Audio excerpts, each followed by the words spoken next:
بسم الله الرحمن الرحيم اللهم صل على سيدنا محمد وعلى آله وصحبه وسلم runtii mowduucan muhiimka ee maanta ay soo diyaariyeen saab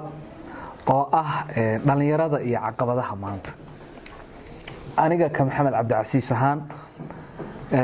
caqabadaha dhalinyarada Soomaalida horta haysta hadii aad dibacdiinaad xustid timaha madaxaaga waa ka badan yihiin waa caqabado aad iyo aad runtii u fara badan laakiin anigu waxaan ku soo koobay doodayda rag kalena way gali doonaan oo saaxiibadaya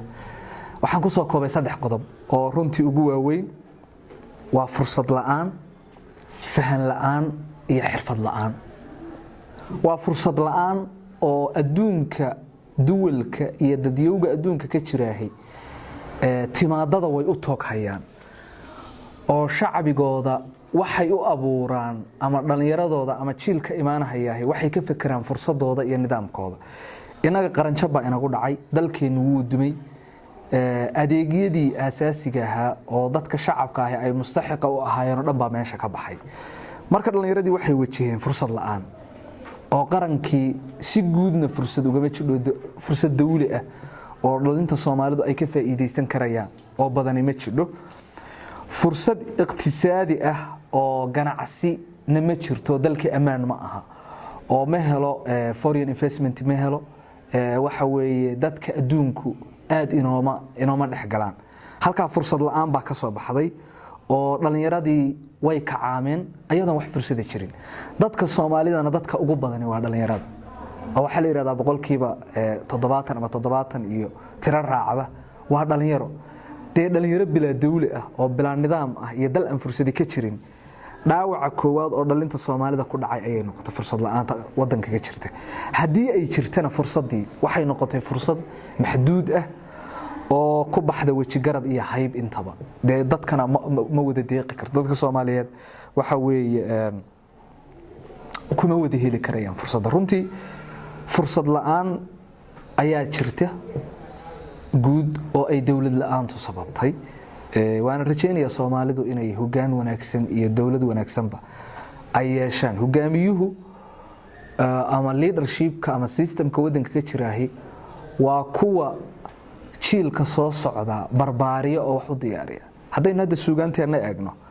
oo aynu soo qaadano heestii Xasan Aadan Samatare ahayd idageysan meysana dhagalay wax maqal waxaan rabaa waxa hogaamiyaha la dhaho iyo umada suuq ugu diyaariyo xataa suugaanta inaan idin ka soo saaro wuxuu leeyahay hooyo dhaxan haysan dhar qaad isleeyahay aabadaan ka tagay baan u dhaweey isleeyahay ilma aanan dhalan baan dhabta saar isleeyahay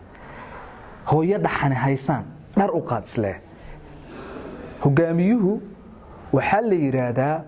waa tacaawunaha tabantaabiyaha kuwa taagta daran aabadaan ka tagay yaan u dhaweey isleeyahay hogaamiyuhu hirarka nolosha asaga sawira iyo systemka dawliga ah kuwa heemalaya oo hirka nolosha ee tolmoon tiigsanaya ayuu bari taaray u dhaweeya wuxuu leeyahay ilma aanan dhalan yaan dhabta saar islee waxa la yiraahdaa u tooghaynta timaadada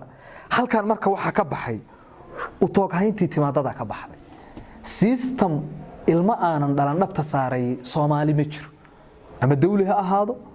ama nidaam kale ha ahaado halka fursad la'aan baa ka dhacday waxa kale oo dhacday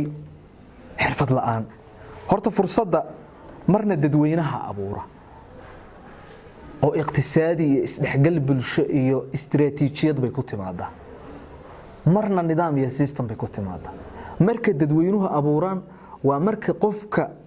shakhsiga uu entitled ku yahay waxa uu doonayo inuu wax ka abuuro halkaas waxa ka dhacay xirfad la'aan dhalinyarada Soomaalida walaal waxbarashadeen waa waxbarasho u istaanbay laakiin waxbarasho qofka si dun iyo shakhsiga u dhista oo Soomaaliyeed ma jirto marka nin nidaam la'aan iyo xirfad la'aan isku raaceen nolosha beelaha buu yahay runtii waxaan anigu codsan lahaa in dadka Soomaalida Ilaahay wax siiyay oo ganacsatada iyo dadka nidaamka dawliga ku jiraba ay wadanka keenaan waxbarasho xirfad ah si ninkii dhalinyarada ahaa ee nidaamkii dawliga ah gaasiray oo naftiisa wax uga soo baxo maxaa waay qofan xirfad lahayn adduunyada waxba kuma ah adduunyadu xirfad bay u gudubtay runtii xirfad la'aantuna waxay noqotay mid ka mid ah caqabadaha nololeed dhalinyarada Soomaalida ay wajaheen desay uga baxayaana waa un system umadi degsato iyo ayaga oo garowsada maxaa waay qofku markuu cudurkiisa garowsado waa marka uu ka baxo wax dhibaatada ay haysta qodobka labaad waa anigu aan isleeyahay ciwaanka weyn ay dhalinyaradu soo diyaariyeen dhalinta Soomaalidu way wajahayaan waa xirfad la'aanta maxaa waay keegooda ayagu ma abuuran karayaan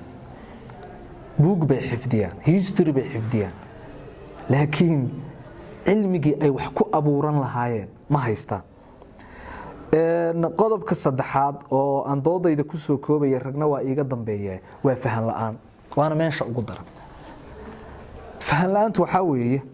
noloshu markay kugu wajahdo si aadan adigu jeclaysan waa inaad faahin u tahay qodobkan waa sababeynaya qofka dhalinyarada Soomaaliga ahi tacliin buu aadaya ama jaamacadda dabaha ahaado ama kuwa gudaha ahaato isla gurigii uu ka tagay oo ka waxbarasho tagay isla odaygii diray ayuu dib ugu soo noqonaya oo wuxuu doonayaa mar labaad inuu fursadaha la daydayo marka waa fahan la'aan nololeed wali anigu ma arag iskaashato dhalinyaro ama dhalinyaro maanshiilay oo mashruuc soo dhigsaday oo ka niib keenay laakiin dhalinyaro shaqo la'aan ka cabanaysahay waxa weeye waa ciid iyo camar marka fahan la'aan nololeed baa jira waxaanu fahmi la'aanahay nolosha say u daydayna nolosha ma waxaan ka baarnaa xildhibaanka reerka ma waxaan ka baarnaa siyaasiga reerka ma ganacsadaha reerkan ka abaarnaa mise mid anagu aan leenahay baan abuuranayo qof walba hiwaayihiisa ayuu u tacabiraa